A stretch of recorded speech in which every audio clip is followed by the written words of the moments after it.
Ég náttúrulega var bara að vinna sem sjúkraliði og það var mjög erfitt líkamlega fyrir mig.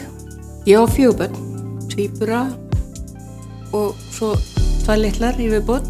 Tvíburarnir, þær voru 16 ára þegar þær eignuðust börn. Þá var ég hérna með erfiða unglinga og svo 2 unga börn.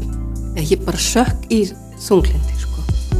Og ég bara réði ekki lengur við neitt, sko. Og þetta var bara eins og að það hefði verið tekið fjall úr brjóstkassanum þegar ég loksins fór á fund hjá Virk.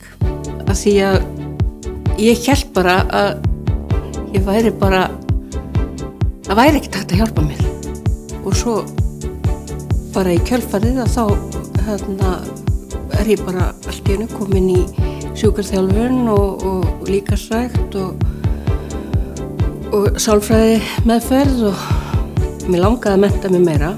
Þær hjálpuðu mér að finna hvað ég ætti mikið eftir til stúdentsprófs og ég sótti bara og fór og kláraði það.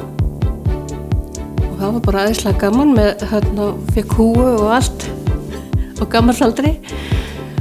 Og það voru 2 mánuðir eða eitthvað svoleiðis frá því ég útskrifaðist og þangað til ég að koma með vinnu. Og að vinna á meinafræðideild Landspítalans og bara elska vinnuna.